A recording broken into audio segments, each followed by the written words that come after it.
بسم اللہ الرحمن الرحیم۔ السلام علیکم معزز سامعین۔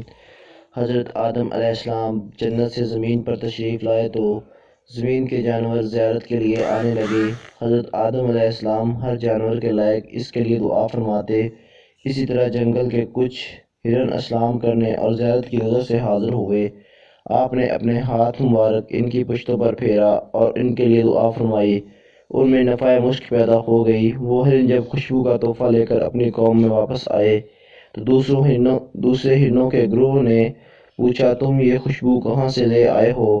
تو انہوں نے کہا، اللہ تعالیٰ کے پیغمبر حضرت آدم علیہ السلام جنت سے زمین پر تشریف لائے ہیں، ہم ان کی زیارت کے لیے گئے تھے، انہوں نے اپنا رحمت بھرا ہاتھ ہماری پشتوں پر پھیرا ہے اور یہ خوشبو کا تحفہ دیا ہے۔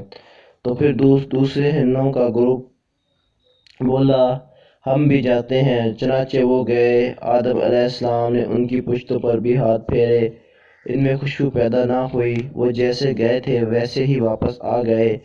واپس آ کر وہ حیران ہو کر بولے کہ کیا بات ہے کہ تم گئے تو خوشبو مل گئی اور ہم گئے تو کچھ بھی نہ ملا؟ پہلے گروہ نے جواب دیا، اس کی وجہ یہ ہے کہ ہم گئے تھے صرف زیارت کرنے، لیکن تمہاری نیت درست نہیں تھی۔ دوستو، اس حکایت سے ہمیں یہ سبق ملتا ہے کہ نیتوں کا کہ اللہ والوں کے پاس نیک نیتی سے حاضر ہونے سے بہت کچھ ملتا ہے۔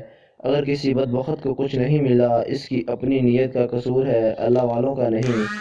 اچھا تو اللہ حافظ دوستو۔ اگر آپ کو ویڈیو اچھی لگی ہے تو پلیز چینل کو سبسکرائب، ویڈیو کو ثواب کی نیت سے شیئر اور لائک ضرور کریے گا۔ اچھا دوستو، اللہ حافظ۔